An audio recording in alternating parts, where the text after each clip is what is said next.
welcome to Chore Chapters, because everyday tasks need good company. I'm Leo, and with me as always, we have got Luna. Hey everyone, I hope you're all doing well.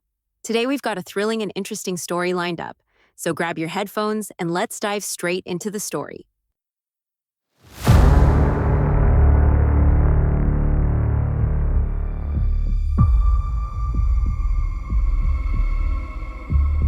Welcome. Today we're doing a deep dive into what is really just one of the most astonishing failures. Well, failures of the criminal justice system in recent memory. Yeah, it's a tough one. We're unpacking the case of Jaycee Dugard for you today. An 11-year-old girl abducted and held captive for 18 agonizing years. And the unbelievable part, right under the nose of parole authorities. Exact. This isn't just about the horrific crime itself, though that's obviously central. It's really a stark look at how so many layers of oversight just catastrophically failed. Yeah. Allowing a known violent predator to basically operate with impunity for nearly 2 decades. It's staggering. So we'll be looking at the sources you've provided, trying to understand, exactly where the system broke down and maybe even what surprising things finally led to her discovery. Right. Our mission today, really, is to pull out the most important nuggets from these accounts, give you a really comprehensive understanding of not just what happened, exactly why it was allowed to go on for so long. And this is where it gets really, really interesting, looking beyond the crime itself. Definitely. Okay, let's start at the beginning. That morning, June 10th, 1991. Chilling. You picture 11-year-old Jaycee, all dressed in pink, her favorite outfit apparently, walking to her school bus stop, South Lake Tahoe. Just a normal morning. Until it wasn't. In an instant, Philip and Nancy Garrido snatch her. She's tased, unconscious, stripped, Horrifying. dragged into a gray car. A 3-hour drive to Antioch, only about 120 miles away, but a world away. And crucially, this guy, Philip Garrido, he wasn't some ghost. Law enforcement knew him. Knew him well, right? Oh, yeah. Long before Jaycee. He had a pretty extensive criminal history. Including that 1976 conviction. Kidnapping and raping a 25-year-old woman, Catherine Calloway. Also in South Lake Tahoe. Right. An ordeal that lasted 5.5 hours. So a history of similar, terrifying crimes. And he got a serious sentence for that 76 crime, didn't he? 50 years, federal time, Leavenworth? He did. But here's the kicker. He was paroled after only 11 years. Just 11. And back then, in 76, medical professionals, they saw the danger, didn't they? They absolutely did. The records describe him in, frankly, terrifying terms. Like time bomb. Exactly. And like a pot boiling with no outlet valve. They diagnosed him as a sexual deviant and chronic drug abuser. The warnings were crystal clear. So what does that tell us right from the start? How does that happen? Well, it points to just a massive foundational failure, doesn't it? You have an individual explicitly identified as high risk, I mean really high risk, based on expert assessments and past actions. And he's released. Released back into the community. The system had these blinking red lights, these clear warnings about who he was, and yet he was allowed out. It basically set the stage for everything that followed. So Jaycee arrives at this property in Antioch. What was it like? It was essentially an invisible prison built in a suburban backyard. Unbelievable. A compound of concealed tents, sheds, lean-tos, clandestine, one structure even soundproofed. Soundproofed. And she was immediately confined there. Immediately. Kept in one specific building for the first 18 months. And for the first 4 years, she wasn't allowed to leave the backyard at all. 4 years. Garrido used threats, Doberman tinctures to control her. And the abuse? Frequent rape, often weekly for the first 3 years. Just unimaginable. And this hidden compound, it exists while parole officers are supposedly visiting. That's the stark contrast, this elaborate physical concealment versus the so-called home visits. How many visits are we talking about? Sources say approximately 60 visits over the years by state parole agents. 60 visits. And they never found her. Never saw this compound. Apparently not, which indicates just how superficial these checks must have been. It seems they stepped to the house, maybe the immediate porch. Not the backyard. Not the hidden areas. And critically, they never talked to neighbors, never coordinated with local police. Who might have seen something, heard something.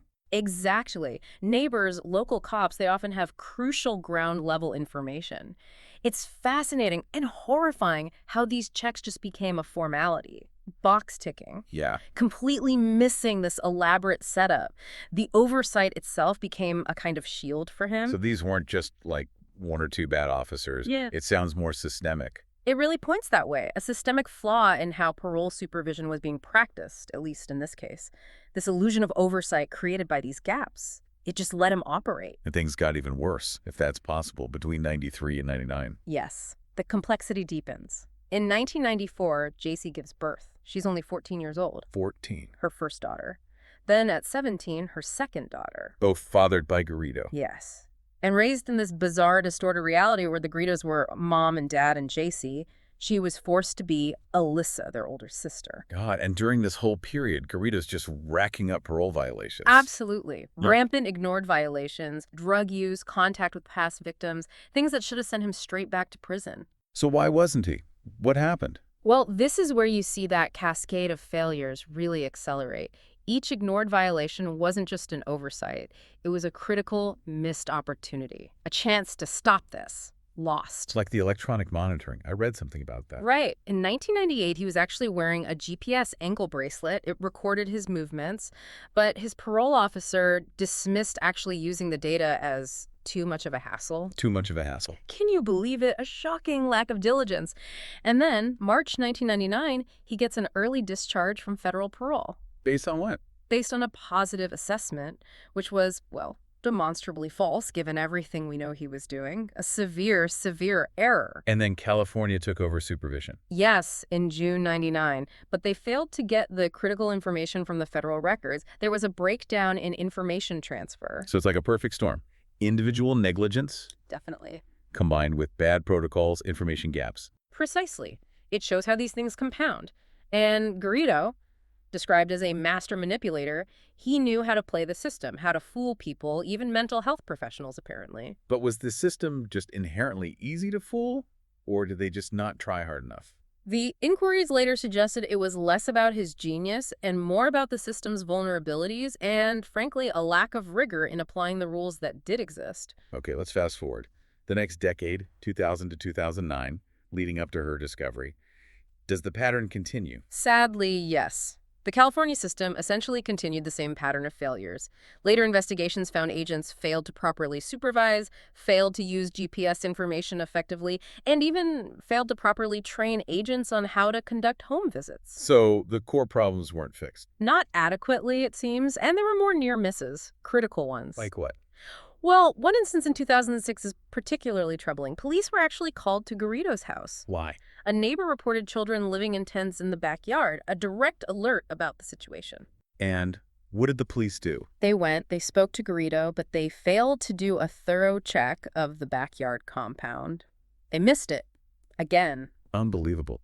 How did people interacting with them, like business clients, not see something was wrong with Jaycee or Alyssa as they knew her? That's the insidious part of the psychological manipulation, isn't it? People did interact with her. Garrido had a printing business run from home. Right. Clients saw her. They perceived her as Alyssa, a polite, perhaps quiet assistant.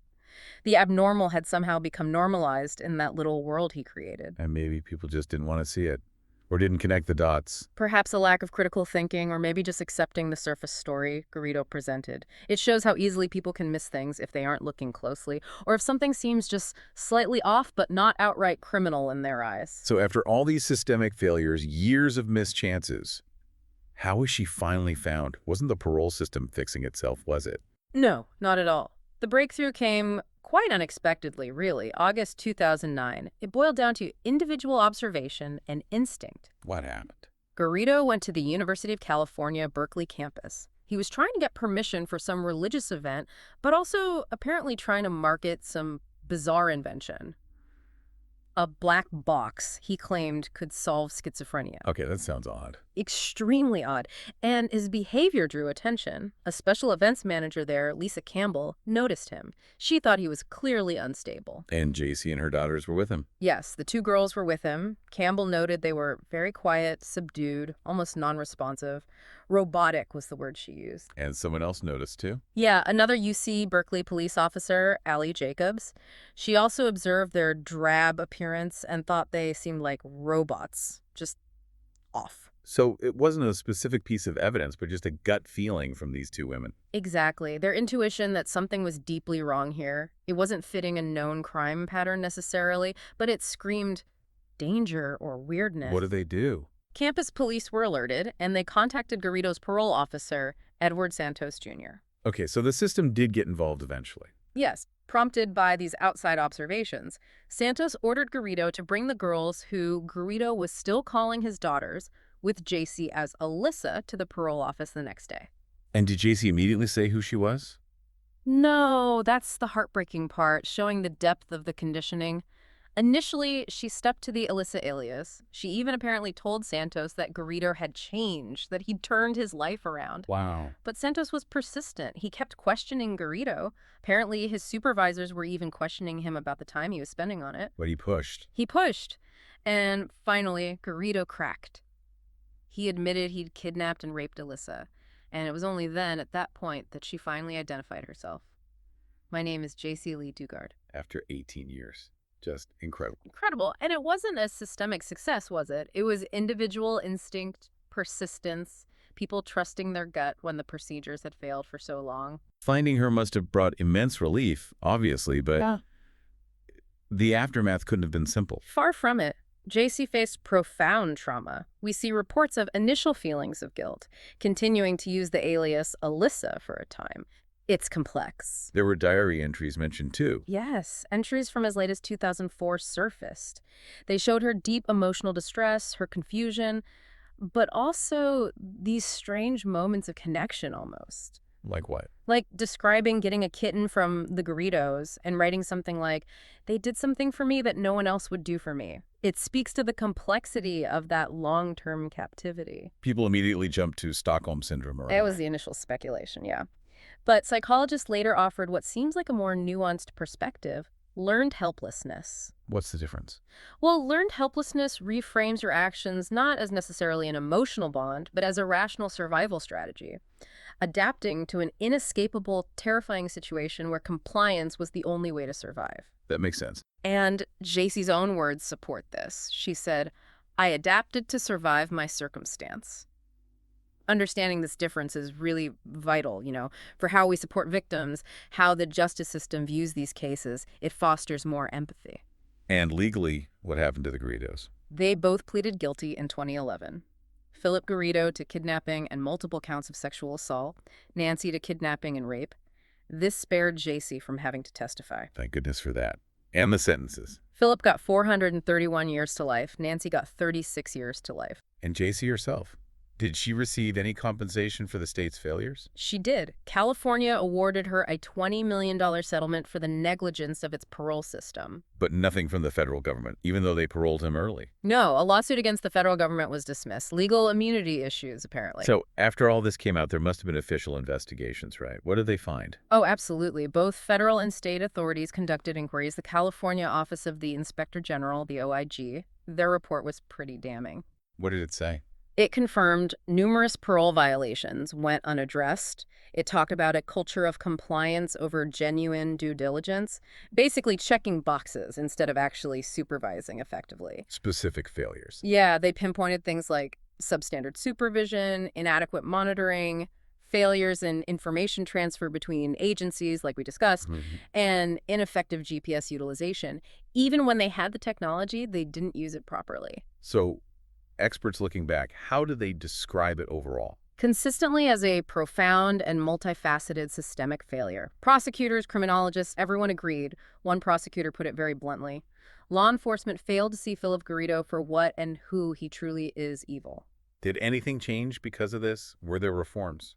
Yes, significant reforms were implemented. Things like enhanced GPS tracking protocols, mandatory polygraphs for certain high-risk offenders, more frequent drug testing, required mental health therapy, trying to plug those gaps. So for you listening, this case literally changed procedures. The question always is, are those changes enough? It's an ongoing challenge, isn't it? Right. Ultimately, the Jaycee Dugard case just ripped open these fundamental weaknesses in the parole system. It hammered home that technology like GPS. It's not a magic bullet. Right. It needs people. Exactly. It needs dedicated human vigilance, proper training, and really seamless communication between different agencies. No more silos. It forced a rethink of how sex offenders are managed. Definitely. It highlighted the danger of relying too heavily on maybe subjective psychiatric reports or just assuming someone is reformed. It showed the need for much stricter, more proactive supervision, especially for those deemed high risk. And Jaycee herself, her journey since then, is remarkable. Truly remarkable. Yeah. Her memoirs, co-founding the JAYC Foundation to help other trauma survivors, it's an incredible testament to resilience. Yeah. And her story serves as this powerful, ongoing catalyst, reminding us we need continuous improvement in public safety and victim support. That knowledge, like we're discussing today, is only valuable if we understand it and actually apply it. Absolutely makes you think. And maybe this raises a final thought for you listening right now. We rely on systems, police, parole boards to protect us. And we should. But this case also asks, what's our individual responsibility? Our responsibility to stay vigilant, to maybe trust our intuition like those UC Berkeley staff did when something feels deeply wrong, even if it doesn't neatly fit into a box of what we think a crime should look like. That's a powerful question to leave people with. Trusting that gut feeling. Yeah. Well, that's our deep dive for today. Thank you for joining us on the deep dive. Thanks so much for listening, everyone. If you enjoyed today's episode, please like, share, and subscribe. It really helps us out.